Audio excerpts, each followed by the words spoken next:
नमस्कार मंडळी, गौरीज किचन आणि बरंच काहीमध्ये मी गौरी तुमच्या सगळ्यांचं खूप खूप मनपूर्वक स्वागत करते। मंडळी, आज आपण बनवणार आहोत चिकन मोमोज। माझ्या मुलीला अचानक चिकन मोमोज खायची इच्छा झाली आणि ती म्हणत होती हॉटेलमधून मागवूया, पण आपण म्हटलं कशाला, आपलं घरचं जिंदाबाद।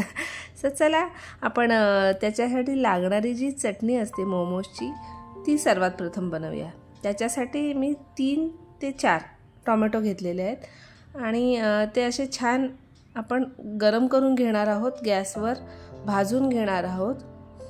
तुमच्याकडे जर भाजणीची जी एक प्लेट येते त्याच्यावर जरी तुम्ही भाजलात तरी खूप छान व्यवस्थित भाजलं जातं।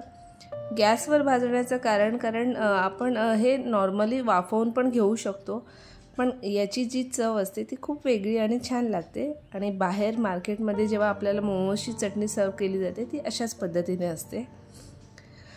त्यानंतर ही आपली जी वरची जी सालं असतात आपली टोमॅटोची ती पूर्ण आपण काढून घेणार आहोत आणि नंतर टोमॅटो छान स्मॅश करून घेणार आहोत।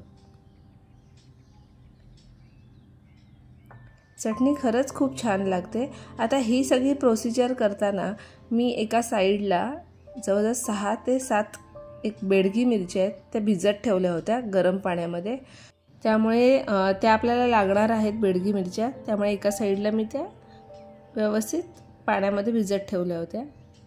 आता हे आपण असं स्मॅश करून घेऊया आणि मग मिक्सरला वाटून घेऊ। मिक्सरमध्ये आपण हे टोमॅटो घेतलेले आहेत। त्यानंतर आपण घेणार आहोत कोथिंबीर, एक साधारण 1 वाटी कोथिंबीर घ्यायची आहे। 3 ते 4 हिरव्या मिरच्या घ्यायच्या आहेत, 10-15 लसूण पाकळ्या आणि थोडंसं आपण कांद्याची पात घेणार आहोत। 1 चमचा लिंबू घेणार आहोत, लिंबाचा रस, आणि चवीपुरती आपण मीठ टाकणार आहोत। तर हे थोडं एकदा मिक्सरला लावून मी घेते। थोडीशी एक चिमूटभर साखर जास्त टाकायची नाही आहे, आणि त्यानंतर आपल्या भिजवलेल्या बेडगी मिरची आपण टाकून छान वाटून घेतली आणि ही आपली मोमोजची चटणी तयार आहे। तुम्हाला खरं सांगते खूप छान आणि टेस्टी लागते, नक्की करा। बाजारमध्ये जी मिळते त्याच्यापेक्षाही आपण जी घरात बनवतो ती खरंच खूप छान लागते। त्यानंतर आता मी घेतलं आहे चिकन। आता चिकन मी हे 300-350 ग्राम घेतलं आहे। ब्रेस्टचा भाग असतो चिकनचा तो घेतलेला आहे, पूर्णपणे बोनलेस, आणि त्याचे थोडे असे पीसेस कट करून घेते। तुम्ही चाकूने पण बारीक बारीक स्मॅश करू शकता, पण मी थोडंसं मिक्सरला फिरवून घेते म्हणजे चव अजून चांगली लागते आणि छान असं स्मॅश होतं ते, आणि सारणही आतमध्ये छान राहतं मोमोजच्या आत। हे असं मस्त असं आपण एक जस्ट थोडंसं मिक्सरला असं हलकंसं फिरवून घ्यायचं आहे, जास्त फिरवायचं नाही आहे, एकदम स्मॅश करायचं नाही आहे आपल्याला चिकन। थोडंसं असं फिरवून घेतलेलं आहे आणि त्यानंतर आपण त्यात एक मोठा कांदा टाकलेला आहे, 1 वाटी कांद्याची पात घेतलेली आहे, 1 वाटी कोथिंबीर, 1 चमचा आलं लसूण पेस्ट, 1 चमचा मी अमूल बटर घेतलेला आहे आणि 2 चमचे सोया सॉस। हे सर्व मिश्रण घेतल्यानंतर त्यात साधारण 1 चमचा आपण चिली फ्लेक्स टाकणार आहोत, 1 विनेगर, 1 चमचा विनेगर टाकलेला आहे, आणि थोडंसं लिंबू 1 चमचा, आणि चवीपुरती मीठ। हे सर्व मिश्रण आपण छान मिक्स करून घेऊया। व्यवस्थित मिक्स करायचं आहे, चमच्याने जास्त नीट होत नाही आहे, मी आता थोडं हातानेच करेन। तेल घेतलेलं आहे आपण 1 चमचा आणि ते यात घातलेलं आहे या मिश्रणामध्ये, आणि सर्व मिश्रण आपण हाताने छान असं मिक्स करून घेऊया म्हणजे एकजीव होईल सगळ्या गोष्टी। आता आपल्याला लागणार आहे मोमोजचा जो बाहेरचं सारण असतं, त्यासाठी मी घेतलेला आहे 2 वाटी, जो आमच्याकडे पेला होता त्या पेल्याचं मी माप सांगते। 2 पेल्याचं मी घेतलेलं आहे माप, मैदा घेतलेला आहे, आणि थोडं थोडं पाणी घालून आपण मळून घेणार आहोत। एकदम जास्त पाणी घालायचं नाही आहे, त्यामुळे मग खूप एकदम पातळ होतं मिश्रण, आपल्याला अगदी म्हणजे बरोबर एकदम मऊसूत, एकदम पातळ पण नाही आणि एकदम घट्ट पण नाही, असं मळायचं आहे छानपैकी।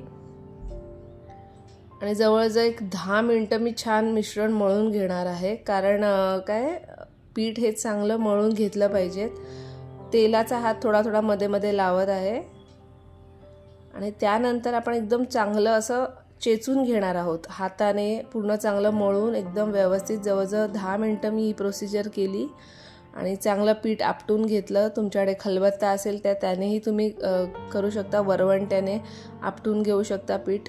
मी चांगलं असं मस्तपैकी जवळजवळ 10 मिनटं ही प्रोसिजर केलेली आहे. ही स्टेप अजिबात विसरू नका, नाहीतर मोमोज बरोबर होणार नाहीत. हे व्यवस्थित असं पीठ मळून घ्यायचं आहे आपण.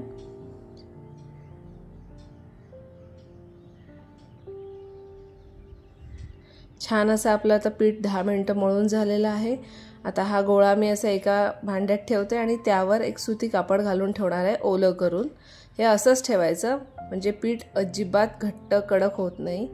त्यानंतर जेव्हा अर्धा तास आपण हे तसंच पीठ भिजवून ठेवायचं आहे, त्यानंतर थोडंसं मी परत तांदळाचं पीठ घेतलेलं आहे. जरासं तांदळाचं पीठ लावून घ्यायचं आणि चांगलं मळून घ्यायचं आहे.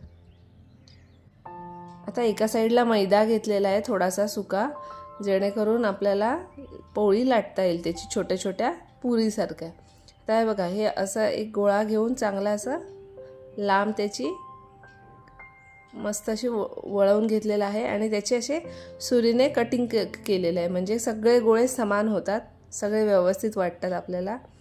असे छान त्याच्या गोळी करायच्या आहेत. लिंबू, छोटं लिंबू असतं त्याप्रमाणे आपण असे त्याचे छोटे छोटे गोळे करून घेणार आहोत. आता आपण छोट्या छोट्या लाट्या करून घेणार आहोत त्याच्या. आता मोमोज हे वेगवेगळ्या प्रकारचे येतात, तुम्हाला जसे जमतील तसे तुम्ही करा. कसेही केलात तरी टेस्ट सेमच लागणार आहे. पण मी तुम्हाला इथे 3 ते 4 प्रकार दाखवणार आहेत मोमोजचे. शेपचे वेगवेगळे शेप करून दाखवते. लाती पण एकदम जाड आणि एकदम पण हे नाही करायची, व्यवस्थित पातळ अशी करायची, म्हणजे जेणेकरून खाताना व्यवस्थित लागतं. हे बघा, ही एवढा थिकनेस असला पाहिजे. आता मी हे तुम्हाला एक बेसिक पहिला जो आपला मोमोज आहे तो दाखवते. त्यात सारण अगदी जास्त भरायचं नाही आणि अगदी कमी पण नाही. जास्त भरलं तरी मोमोज फुटतात आणि कमी भरलं तर अगदीच पीठ पीठ लागतं आपल्याला खाताना. त्यामुळे हे बघा, ही 2 स्ट्रीप अशा मी जॉईन केलेल्या आहेत आणि हे जी कडा असते ती व्यवस्थित दाबून घ्यायची. फुटण्याचे चान्सेस असतात, त्यामुळे हे व्यवस्थित दाबून घ्यायचं आहे. हा सगळ्यात सोपा आणि मस्त शेप आहे, मला खूप आवडतो. हे बघा, असं जॉईन करून घ्यायचं. हा एक मोमोजचा मी शेप दाखवला. त्याप्रमाणे आता आपण दुसरे वेगवेगळे प्रकार बघूयात त्याचे. आता हे मी सारण आत टाकलेलं आहे आणि हात असा आपल्या हाताचा शेप असा ठेवून त्यात व्यवस्थित त्याला मध्ये घेतलेला आहे आणि त्याचे मोदक कसे आपण मोदकाची कशी पारी वळवतो तशी एक एक असे आपण स्ट्रीप जॉईन करत करत जायचे.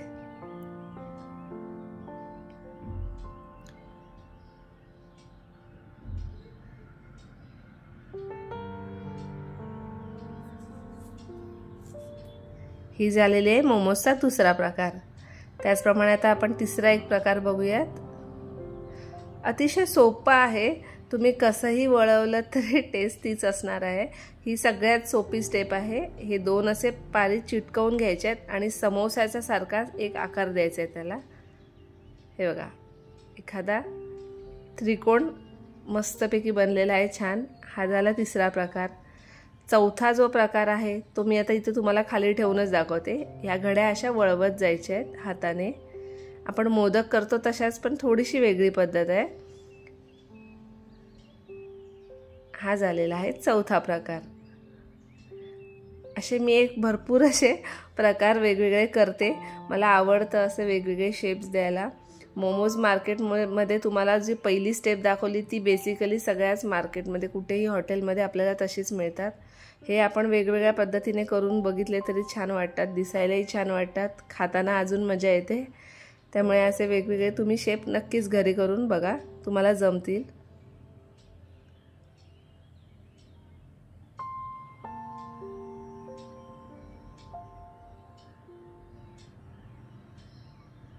छान असे वेगवेगळे झालेले आहेत आपले. आता मी सगळे मोमोज असे करून घेते छानपैकी आणि त्यानंतर मी एका साईडला हे जेव्हा करत होती तेव्हा एका साईडला मोठ्या पातेल्यामध्ये पाणी गरम करायला ठेवलं आहे. माझ्याकडे स्टीमरचं भांडं नाही आहे, तुमच्याकडे स्टीमरचं भांडं असेल तर तुम्ही त्यातही ठेवू शकता. माझ्याकडे एक चाळण आहे, त्याला मी असं व्यवस्थित तेल लावून घेतलेलं आहे आणि त्यात आपण सगळे मोमोज ठेवून सेट करणार आहोत.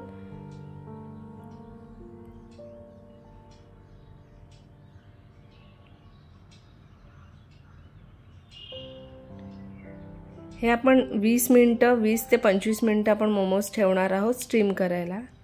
पाणी छान गरम झालेलं आहे। आता त्यावर आपण एक झाकण मारून 20 ते 25 मिनटं आपण मोमोज ठेवणार आहोत स्टीम करायला आणि आपले छान असे मोमोज तयार आहेत, एकदम सुंदर आहेत। तुम्ही खरंच ही रेसिपी करून बघा घरी, म्हणजे मार्केटचे तुम्ही खाणं विसरून जाल, इतके सुंदर झालेले आहेत। आतमध्ये स्टफिंगही भरपूर आहे।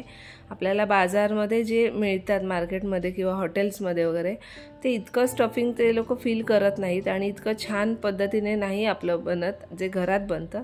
त्यामुळे मला असं वाटतं की घरात बनलेले मोमोज किंवा कोणतेही पदार्थ नेहमीच छान असतात। त्यामुळे ही रेसिपी नक्की ट्राय करा आणि माझ्या यूट्यूबच्या आणि इंस्टाच्या चॅनलला जर फॉलो आणि सबस्क्राईब केलं नसेल तर नक्की सबस्क्राईब करा, फॉलो करा आणि बेल आयकॉनवर क्लिक करा। धन्यवाद मंडळी।